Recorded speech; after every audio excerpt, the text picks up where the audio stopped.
When the guns finally fell silent in 1918, the world believed it had witnessed the war to end all wars, but beneath the fragile peace of the Treaty of Versailles, new tensions were already brewing. Economic despair, wounded pride, and the hunger for revenge would soon light the fuse for a conflict even deadlier than the first. The question is, how did the world stumble from peace into the flames of another world war?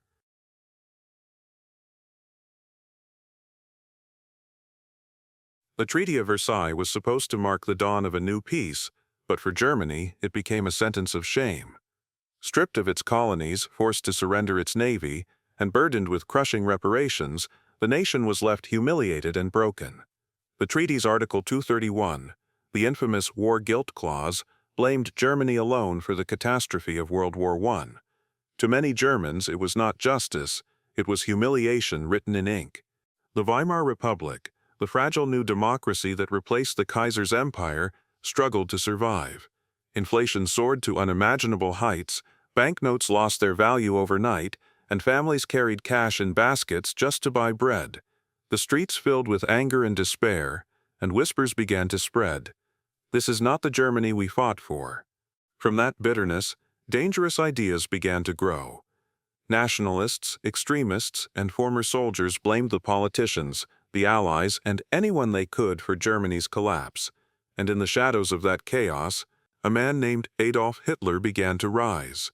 Out of the ruins of a broken nation, one voice began to rise above the rest, loud, furious, and filled with promises of revenge. Adolf Hitler, a former soldier from the Great War, knew exactly what the people wanted to hear. He spoke of pride, of unity, and of restoring Germany to greatness. But beneath his words lay something darker: hatred, manipulation, and an obsession with absolute control.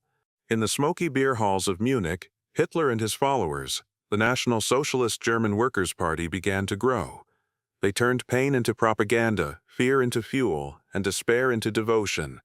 The swastika became a symbol of false hope, and the crowds broken by poverty found in him a savior, or so they thought. In 1923, Hitler tried to seize power by force, the infamous beer hall putsch. It failed miserably. He was arrested, humiliated, and sentenced to prison, but prison only gave him time to write his dark manifesto, Mein Kampf, a book that would later guide one of the deadliest regimes in history. When the Great Depression struck in 1929, millions of Germans lost everything again. Factories shut down, hunger returned, and chaos consumed the streets. And from that chaos, Hitler's message began to make sense to many. He promised jobs, stability, and revenge against those who had betrayed Germany. By 1933, through fear, lies, and careful manipulation, he achieved what war could not. Adolf Hitler became Chancellor of Germany. The Republic was dead.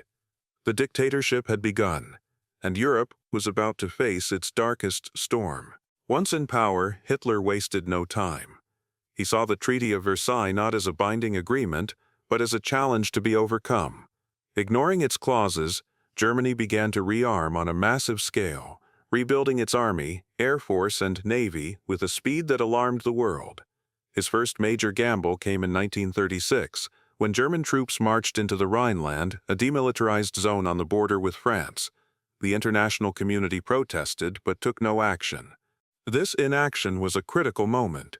It showed Hitler that he could push the boundaries without facing serious consequences, and it would set the stage for further, more aggressive acts. Emboldened by the world's inaction over the Rhineland, Hitler's ambitions grew larger. In 1938, German troops marched into Austria, annexing it in an event known as the Anschluss. The world watched, but did nothing. His next target was the Sudetenland, a border region of Czechoslovakia inhabited by a German-speaking population. Despite Czechoslovakia's readiness to fight, Britain and France, desperate to avoid another war, caved to Hitler's demands at the Munich Conference. They believed they had secured peace in our time. But in reality, they had only handed Hitler more power and paved the way for his next inevitable conquest. With Czechoslovakia devoured, the world's leaders finally began to grasp the true nature of Hitler's ambitions. He had promised that the Sudetenland was his last territorial demand, but those words were now revealed as a lie. On September 1, 1939, German forces, unleashing a new and devastating military tactic known as Blitzkrieg, lightning war, stormed across the border into Poland. This was not a slow-moving conflict. It was a rapid, mechanized assault that overwhelmed Polish defenses almost instantly. Days later, as German forces continued their relentless advance, Britain and France, having issued an ultimatum to Germany that was ignored, were forced to act. On September 3, 1939, they declared war on Germany. The fragile peace that had held for 2 decades was shattered. The world was once again plunged into a global conflict, but this time, it would be a war of unprecedented scale and horror. While the world watched Poland fall, Hitler's generals were already planning their next move, the invasion of France. In May 1940, Germany launched Fall Gelb, Case Yellow. Instead of attacking the heavily fortified Maginot Line, German tanks sliced through the dense Ardennes forest, a move the Allies deemed impossible. Within days, panzer divisions reached the English Channel, trapping British and French forces at Dunkirk. The Blitzkrieg, lightning war, was not just a tactic, it was a psychological earthquake. France, once Europe's greatest military power, collapsed in just 6 weeks. The Maginot Line, a symbol of static defense, was rendered useless. On June 20, 1940, Hitler forced France to sign its surrender in the same railway carriage where Germany had surrendered in 1918, a deliberate humiliation. Europe now lay under the shadow of the swastika. With France defeated, only one nation stood between Hitler and total domination of Western Europe: Great Britain. Winston Churchill, now Prime Minister, vowed to never surrender. The German Luftwaffe launched Operation Sea Lion, the planned invasion of Britain, but first they needed control of the skies. What followed was the world's first major air battle, the Battle of Britain. Outnumbered, the Royal Air Force relied on courage, radar technology, and the leadership of figures like Sir Hugh Dowding. Day after day, young pilots took to the skies, many never returning. Civilians endured the Blitz, hiding in subway stations as bombs reshaped their cities. Yet Britain held firm. By October 1940, while Britain fought for survival, the war expanded. Mussolini's Italy invaded North Africa, aiming to seize the Suez Canal. Meanwhile, in the Atlantic, German U-boats waged a merciless campaign against Allied shipping. Supply lines teetered on collapse. But 2 events would soon transform this European conflict into a true world war: Hitler's betrayal of Stalin and Japan's ambitions in the Pacific. In June 1941, Hitler launched his greatest gamble, Operation Barbarossa. The largest invasion force in history stormed into the Soviet Union, breaking the non-aggression pact. Stalin was caught by surprise. The Germans advanced relentlessly, capturing millions of Soviet soldiers. But they underestimated 2 things: the brutal Russian winter and the Soviet people's will to resist. By December 1941, the German advance stalled at the gates of Moscow. Temperatures plummeted to -40. German equipment froze, and soldiers died of exposure. The Blitzkrieg had met its match. This was the beginning of the end for Hitler's unstoppable war machine. On December 7, 1941, while the world focused on Europe, Japan launched a surprise attack on the U.S. Pacific Fleet at Pearl Harbor.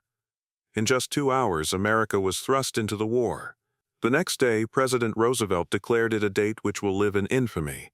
Japan's ambitions didn't stop there. Within months, they captured Hong Kong, Singapore, and the Philippines. The war was now truly global, fought across 3 continents and every ocean. In 1942-43, 2 battles changed everything. At Stalingrad, the Red Army encircled and destroyed the German Sixth Army. It was the first major German defeat and a psychological turning point. Meanwhile, in North Africa, the British under Montgomery defeated Rommel at El Alamein. Churchill said, "This is not the end, but it is the beginning of the end." On June 6, 1944, the largest amphibious invasion in history began. Operation Overlord, D-Day. 56,000 Allied soldiers stormed the beaches of Normandy. The battle was brutal, but the Atlantic Wall was breached. After years of waiting, the Allies had opened a second front in Europe. By April 1945, the Red Army had reached Berlin. What followed was one of the most brutal urban battles in history. Street by street, building by building, Soviet forces advanced toward the heart of the Third Reich. As shells rained down on the city, Hitler retreated to his Führer bunker beneath the ruins. On April 30, 1945, with Soviet soldiers just meters away, Adolf Hitler committed suicide.